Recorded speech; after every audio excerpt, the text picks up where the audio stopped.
अगर तुम्हें कोई कहे कि हरियाणा के एक फार्म हाउस में रात के बाद कोई जिंदा नहीं रहता, तो क्या तुम वहां जाने की हिम्मत करोगे? क्योंकि आज जो तुम सुनने वाले हो वो सिर्फ एक कहानी नहीं है, बल्कि एक ऐसी जगह का सच है जहां लोग गए पर वापस कभी नहीं आए। हरियाणा के एक छोटे से गांव के बाहर एक पुराना फार्म हाउस था। दूर से देखने पर वो एक नॉर्मल बिल्डिंग लगता था, लेकिन पास जाते ही एक अजीब सी हेवीनेस फील होती थी, जैसे हवा भी वहां रुक रुक कर चल रही हो।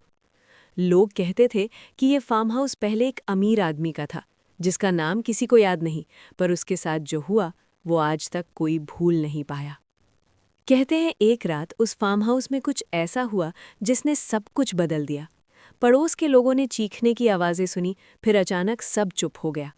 अगले दिन जब लोग वहां गए तो घर बिल्कुल खाली था। ना कोई इंसान, ना कोई सामान ठीक से, सिर्फ कुछ अजीब निशान और एक फीलिंग कि वहां कुछ अभी भी है। समय के साथ लोगों ने उस जगह से दूर रहना शुरू कर दिया। गेट पर एक बोर्ड लगा दिया गया था, डू नॉट एंटर। पर जैसे हर जगह होता है, कुछ लोग हमेशा ऐसे होते हैं जो वार्निंग को चैलेंज समझ लेते हैं। रोहित और उसके 3 दोस्त एक दिन उस फार्म हाउस के बारे में सुनते हैं। उन्हें लगा ये बस एक हॉन्टेड प्लेस है, जहां जाकर वो थोड़ा थ्रिल फील करेंगे और शायद एक वीडियो भी बना लेंगे।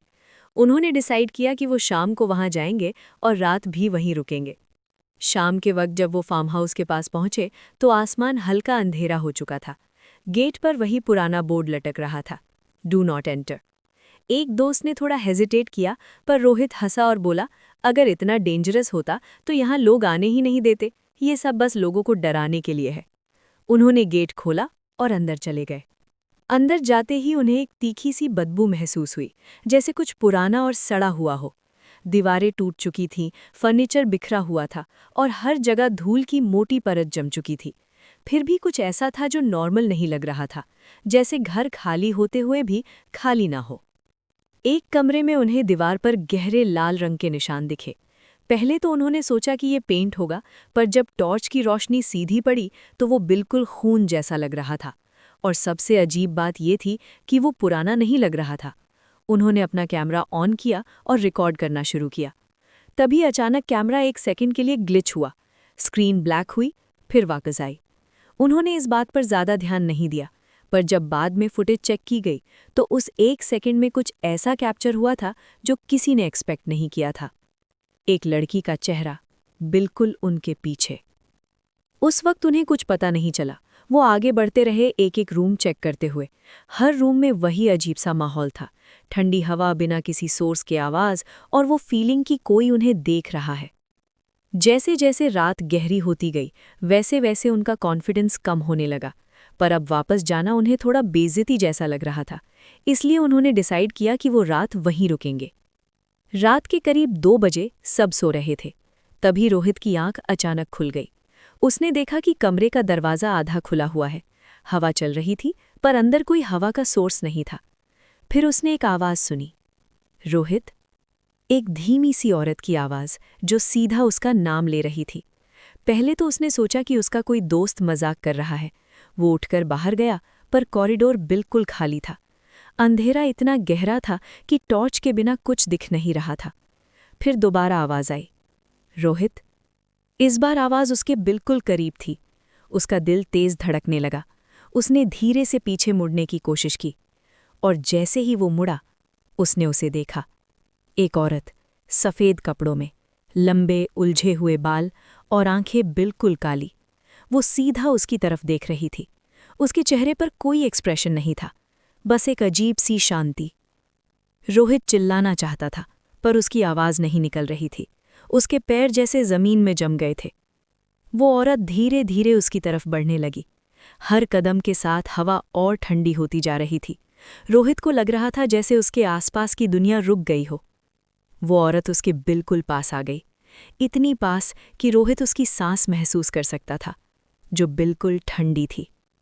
फिर वो झुकी और उसके कान के पास धीमी आवाज़ में बोली, तुम लोगों ने यहाँ आके गलती की है। रोहित की आंखें फट गई। वो हिल नहीं पा रहा था। उसने अपनी पूरी ताकत लगाई, पर उसका शरीर उसकी बात नहीं मान रहा था।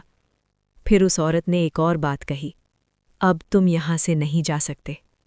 अगली सुबह जब रोहित के दोस्त उठे तो रोहित उनके पास नहीं था।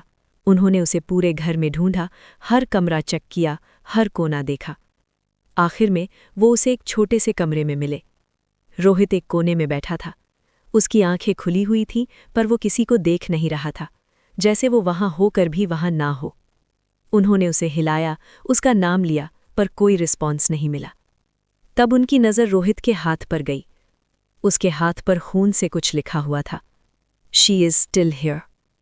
ये देखते ही सबके होश उड़ गए। वो तुरंत वहां से भाग निकले और कभी वापस नहीं आए। बाद में सुना गया कि रोहित कभी नॉर्मल नहीं हो पाया। वो अक्सर एक ही बात रिपीट करता था, वो यहीं है, वो यहीं है। और उस दिन के बाद उस फार्म हाउस को हमेशा के लिए बंद कर दिया गया। पर लोग कहते हैं कि रात के वक्त अगर कोई उस जगह के पास से गुजरता है तो उसे एक औरत की परछाई दिखाई देती है, जो अंधेरे में खड़ी होती है और किसी का इंतजार कर रही होती है। अगर तुम्हें लगता है कि ये सिर्फ एक कहानी थी, तो एक बार खुद सर्च करके देखना उस जगह के बारे में। शायद तुम्हें कुछ ऐसे सच मिल जाएं जो तुम एक्सपेक्ट नहीं कर रहे। और अगर तुम ऐसी और रियल हॉरर स्टोरी सुनना चाहते हो तो इस वीडियो को लाइक करो, चैनल को सब्सक्राइब करो और कमेंट में लिखो पार्ट 2, क्योंकि जो अगला केस है वो इससे भी ज़्यादा डरावना है और शायद उसमें से कोई अभी भी जिंदा हो। अगर तुम यहाँ तक वीडियो देख चुके हो तो सच बताओ, क्या तुम्हें भी वो फीलिंग आई कि कोई तुम्हें देख रहा है? क्योंकि जो कहानी तुमने अभी सुनी, ये सिर्फ एक स्टोरी नहीं है, ये एक वार्निंग है। और अगर तुम ऐसी और सच के करीब हॉरर स्टोरीज देखना चाहते हो जो नॉर्मल नहीं बल्कि डिस्टर्ब कर देने वाली हो, तो अभी तुरंत लाइक करो, चैनल सब्सक्राइब करो और कमेंट में लिखो पार्ट 2। मैं नेक्स्ट वीडियो में वो केस लाने वाला हूं जिसमें लोग सिर्फ गायब नहीं हुए बल्कि उनका नाम तक मिटा दिया गया। और याद रखना, अगर तुमने सब्सक्राइब नहीं किया तो हो सकता है अगली कहानी तुम्हारे बारे में हो।